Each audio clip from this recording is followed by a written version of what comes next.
Yo, what's going on everybody? It's Kevin Pack here. Welcome back to the channel. Welcome to today's video where we're gonna be talking about 5 things that you should be doing before you make your first order on Alibaba.com. So here you are now, you're doing your Amazon business. Everything is great, everything is good. You found a great product. You have some ideas of how to differentiate your product. You're ready to take on the world and start your own business. That's fantastic. But now the pressure is on. Reality kicks in and you need to actually make your first order. It's hard to be able to get through that barrier where you're gonna have to drop a few bands to make that first order to get your business running. It might be $3,000, $5,000, $10,000, but that first initial order is scary. It is scary. So you wanna make sure you do things to prepare to make sure that you're confident in your purchase, all right? So today, let's go over these things and let's get this thing going.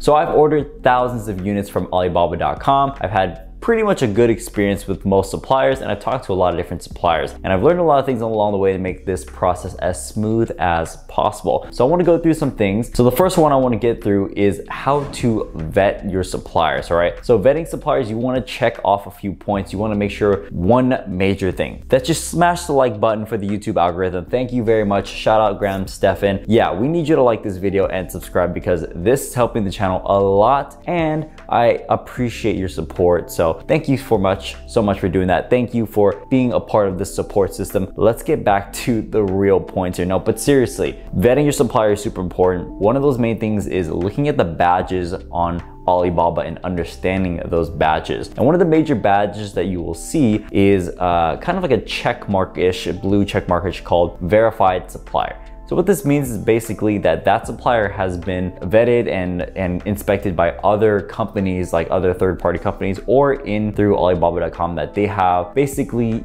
the utilities to keep up with manufacturing, that they're pretty well kept and everything. So that overall, they look like they're a supplier that can manage a lot of orders and quantities. So you want to make sure that you do have a supplier that is capable of whatever orders you're running, or whether they're small scale or big scale. You want to make sure that they can do the job, right? So verified supplier makes sure of that. Now there's another badge you want to be aware about, trade assurance. What trade assurance is basically some kind of protection over you and the other supplier as well, in case something goes wrong. If they get scammed or if you get scammed, there's a way to protect both of you guys. So if in some case that you make a product order and it fails inspection, you can get your money back in that way. Or if you don't get the right product or something happens where it gets lost in sea or something like that and you use your supplier shipping, that is going to be all covered through trade assurance to make sure that you are safe and protected, and so is the supplier. So when you're going through Alibaba.com and you're looking through suppliers and what you want as a supplier, you want to make sure those 2 things are checked off. Mainly trade assurance. Verified supplier is important, but it's not, you know, the end all be all. It doesn't have to be checked marked off, but it's good if they have both. That's how you know it's like top tier quality suppliers right there. Now the next thing we want to look at within vetting your supplier is actually looking at the number of years that they've been in service. Now some might have 0 years, some might have 1 year, 5 year, 11 years. The higher than the number, obviously the better, because we want suppliers with more experience, right? So my recommendation is at least 2-3 years of experience on Alibaba is gonna be good. That's gonna be enough to be reputable for me to know, like, you know what, they've had some time in this and they seem to still do well, so let's work with them. Another thing you want to take a look at is the recent transactions.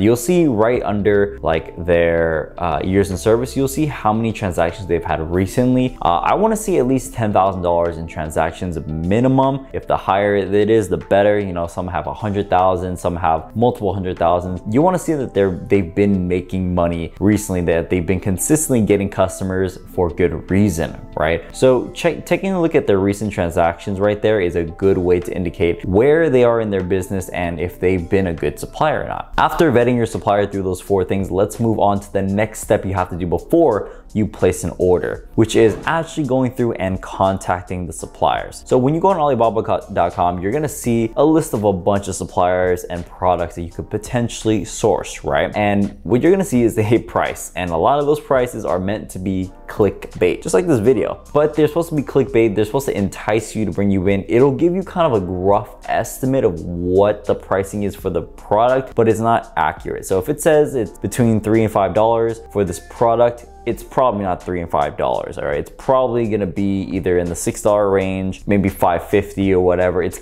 usually a little bit higher than their top of the end range. So sometimes it's accurate, but most of the time from my experience is usually not accurate. It's usually on the higher end range of what it is. So if you might say 3 to 5, probably not gonna get it for 3. You're probably gonna get it more on the $5 range. During this time, contacting suppliers, you're gonna wanna figure out the true price, like we just mentioned, and also the MOQ, which means the minimum order quantity. What do they require for you to order? Is it 300 units, 1,000 units? What is it? Obviously, you wanna work with suppliers that give you a lower MOQ who can work with a lower MOQ. They might say 1,000 at first, but you can negotiate down saying, hey, look, I need a test order of this product. So can we work with just like 300 this time, and the next time we'll order 1,000 or more. And lastly, you want to figure out customization. Can you get your product customized? Preferably if you can go up to the supplier already having the knowledge of like what you want in customizations, you can just ask them that right away and it'll be a lot smoother. The other way is if you don't really know, you can ask them some ideas, customization options that they have. You know, ask for like, you know,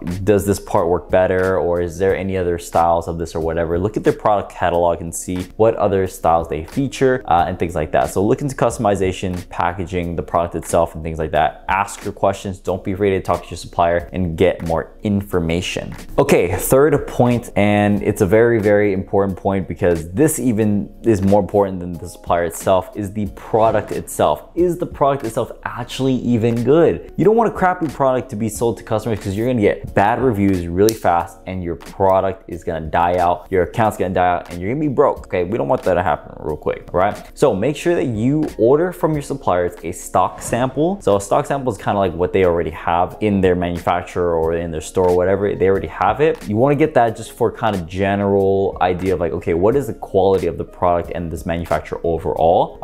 Your sample will tell a lot about the supplier for sure. And then your production sample. So before they even place an order or anything like that, get a production sample. A production sample is when it's the actual like finished product of what your customer would get and what you want of the product. Okay, so all the customization you want on the product will go to the production sample, and it's going to be made to be literally exactly what your customer is getting. So when you get that production sample, you're going to see, okay, this is what my customer is going to get. Does it present the way I want it to present? Is the quality there? Is it functional? Like whatever. Like you're gonna see exactly what your customers get, and if it's good, then you're good to go. Point number 4, what you need to do before you place your first order is get shipping quotes from your freight forwarder. You can use your supplier as well. You can get an idea of what their prices are as well, but most people are gonna be using their own freight forwarder, so you wanna make sure you get from your supplier the information about the dimensions of your cartons and the product, how many units are gonna be in per carton, and then also the weight of the carton as well. Take that info and give it to your freight forwarder so you can get an estimated shipping quote, because shipping is one of those things where it could just throw everything off. So the price might be great for the product, but then the shipping comes in and you realize, oh my God, this is a lot more expensive per unit than I thought, and it's gonna mess with your margins. So your margins might go from 30% to 15% with shipping. Don't want that to happen. So make sure you get good shipping quotes, and if it doesn't end up being well and it doesn't make sense with your profit margins financially, then it's not gonna be a good product to do, right? But make sure that you get shipping quotes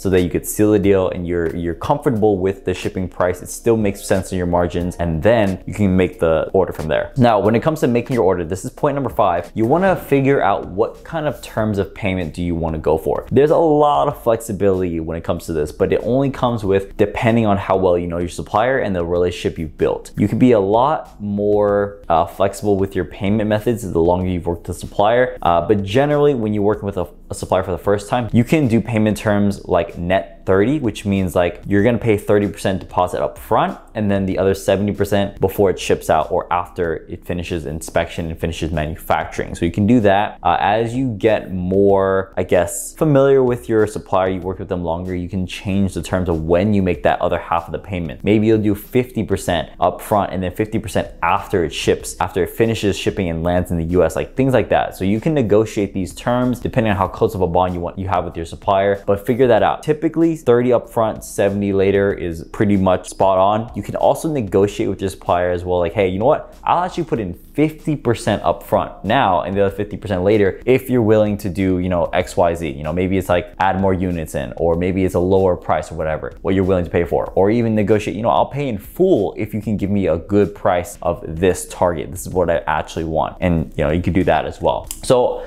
a lot of different options there that you can do so that the supplier gets something, they gain something out of it, and you do as well. So those are the 5 things I recommend you do before you make your order, your first order on Alibaba. Vet your suppliers, contact your suppliers, get samples, get your shipping quotes, and then settle on what kind of payment method you want to do. All right, you don't have to do 100% upfront. You could do the first half when you make the order and the other half about 30 to 60 days later, right? So that is gonna be it. I hope this was super helpful, and I hope this gave you a little bit more of a de-stressor, if that's a word, so that when you make your first order, you kind of know, hey, I've done these 5 things already. I'm good to go. Let's go through and actually start my business. So like the video, subscribe as always. I hope you guys like me without glasses. I like myself without glasses. I think it's a good time. But we'll see each other in the next video. Thank you guys so much for the support and love. Comment down below what kind of videos you want to see. I know people have been saying they want vlogs. I'm working on it. I'm getting on it. It's just been a crazy life so far. But I'll see you guys in the next one. Go make that money